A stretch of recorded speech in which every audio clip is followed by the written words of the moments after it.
Forum FM 105.8, la radio des droits de l'homme, regard sur les médias. Bonjour, j'ai le plaisir de recevoir ici Monsieur Fred Makita, que vous connaissez déjà très bien. Fred Makita a été défenestré de la manière la plus insolente de son poste de contrôleur budgétaire à l'hôpital de Dolisie. Alors, je voudrais un peu m'attarder avec lui sur un aspect très important qui va nous permettre de comprendre ce qui s'est réellement passé. Bonjour, Monsieur Fred Makita. Bonjour, confrère Alphonse Ndongo. Alors, dites-moi un peu, j'ai pris connaissance via vos communications et sur les plateformes numériques de tout ce qui s'est passé à l'hôpital de Dolisie, mais un aspect a retenu mon attention, c'est l'aspect financier. Vous dites qu'il y a 43 800 000 francs CFA qui arrivent comme ça chaque mois dans les caisses de l'hôpital, ou alors disons qui arrivent à l'ordre de l'hôpital pour payer les travailleurs. Est-ce que vous pouvez nous en dire un peu plus? Oui, il faudrait préciser pour éclaircir les téléspectateurs qu'en fait, sur la masse salariale de l'hôpital général de Dolisie, la masse salariale étant la somme des salaires, mais il y a deux lignes qui ne concernent pas les salaires. Et ces deux lignes-là, c'est ça qui fait 43 800 000. Ça n'a rien à voir avec les salaires. Les 43 800 000, ce n'est pas dans le budget en fait. Dans la masse salariale, il y a donc deux lignes qui arrivent à chaque fois qu'il y a les salaires. Et ces deux lignes-là est à la portée du DG et de ses complices. Alors, c'est un sujet ce que vous dites est quand même assez grave. Ça veut dire que chaque mois, 43 800 000 francs CFA arrivent comme ça et les gens se les partagent. En tout cas, chaque mois, sur la masse salariale de l'hôpital général de Dolisie, il y a un surplus de 43 800 000 qui arrive et que les gens se les partagent. Et en dehors de ces surplus de 43 800 000, il y a aussi les agents fictifs. Les agents fictifs. C'est même ça qui a... Vous évaluez à peu près à combien de personnes? Bon, la difficulté est que, vous savez, j'ai été installé le 7 juin comme délégué au contrôle budgétaire de l'hôpital général de Dolisie. Donc, mon rôle était de contrôler les dépenses, valider et tout autre. Lorsque le DG me présente l'engagement de salaire du mois de juin, que je devais viser, et pour viser, je constate que je vais engager ma signature sur les effectifs et le montant. 494 agents. Moi, je demande au DG qu'on puisse faire un contrôle physique de tous les agents afin que je sois d'accord qu'il y a 494 agents. Je suis de Dolisie. Je sais qu'il y a l'effectif. Le nombre exact, peut-être pas, mais nous avons des amis, des frères qui travaillent là-bas, des cousins qui te disent, lorsque nous partons pour toucher nos salaires, nous rencontrons parfois des visages qu'on n'a jamais vus à l'hôpital, mais qui viennent percevoir le salaire avec nous. Et ça suffit pour que je sois sûr qu'il y a des effectifs. Mais pour avoir le nombre exact, j'ai demandé le contrôle physique. Et le DG n'a jamais accepté, ni les DRH. Concernant les 43 800 000 francs CFA, est-ce que vous avez des preuves? Parce que ce que vous dites est quand même gravissime.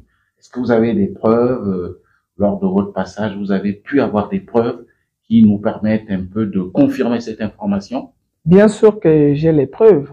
Parce que quand même, quand on me présente l'engagement de salaire pour viser, je vais avec dans mon bureau, n'est-ce pas? Nous sommes à l'ère du numérique. Je prends le temps de filmer. Et on se retrouve en réunion de staff avec tout le monde pour débattre de cela. Le DG a reconnu à cette réunion qu'il gérait ces 43 800 000 peut-être d'une manière, on peut dire opaque, mais que dorénavant, si Fred peut viser, nous allons gérer ça ensemble. Ça veut dire que ça va, oui, devant le DRH, le directeur économique et finance, les présidents des comités de direction, la comptable. Et moi, nous étions restreints dans le bureau du DG. Il a dit que Fred, s'il vise, dorénavant, c'est à nous de gérer ça. Donc, ça va nous revenir. Et je lui ai dit que je ne pouvais pas viser. Et il faut noter que tous les autres m'ont rejoint. Le DRH, DEF, surtout le point du code, il a dit, on enlève ça. C'est un détournement. Il a blâmé le DG. Enlevant ça, c'est un détournement. Mais la comptable et le DG n'ont pas voulu. C'est là où le DG me dit, je ne peux pas enlever ça, je dois aller voir le ministre. C'est lui qui va me dire si je retire ça ou pas. Mais on verra si Fred va refuser.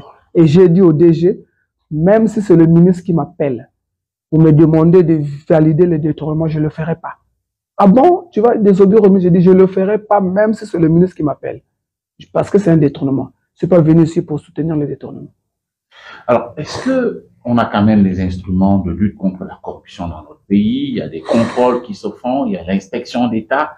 Mais est-ce que ces différentes missions ne sont pas encore passées à l'hôpital de Dolisie pour constater ce que vous avez vu? Vous savez, pour moi, j'ai toujours dit que ces différentes missions-là sont budgétivores pour rien pour l'État, ça ne sert à rien. Parce que à l'hôpital général de Dolisie, la HALC était passée là.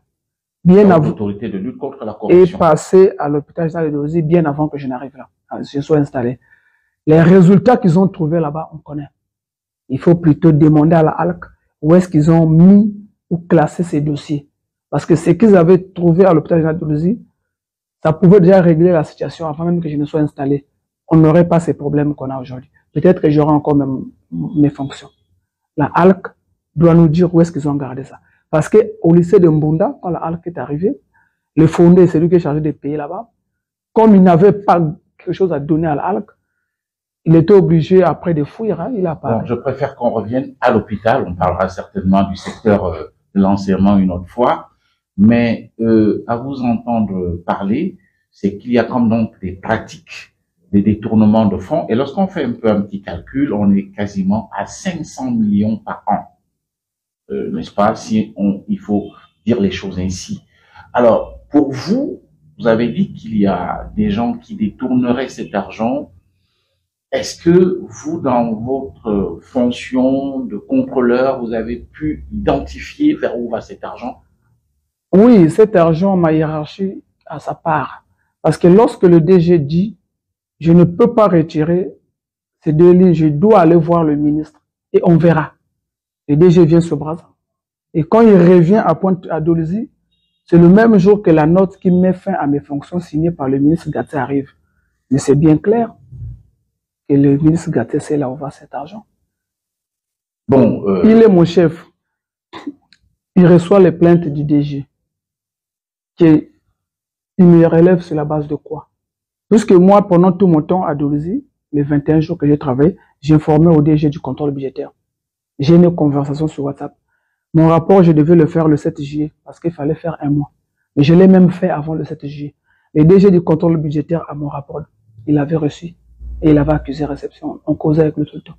Mais comment se fait-il que ma hiérarchie, au courant de ce qui se passe, me promettait la solution?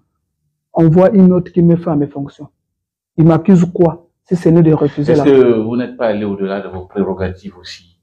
Peut-être que c'est ça aussi qu'on peut vous accuser, non? Mais si c'est le cas, ma hiérarchie devait quand même me recevoir, non? Pour me rappeler peut-être si j'ai fauté. Parce que je ne suis pas saint. Mais je peux vous dire que j'étais dans mes prérogatives. Parce que mes prérogatives, je les connais. J'ai parti au bureau tous les jours avec ça. Le décret qui met en place la délégation du contrôle budgétaire à l'article 17 jusqu'à l'article 18, je lisais ça. J'étais que dans mes prérogatives. Aucune dépense ne pouvait se faire si je n'ai pas visé. Mais est-ce que je dois viser sur une dépense sans connaître nous avons combien dans notre compte? La comptable de cet hôpital gère l'argent comme c'était sa clinique privée.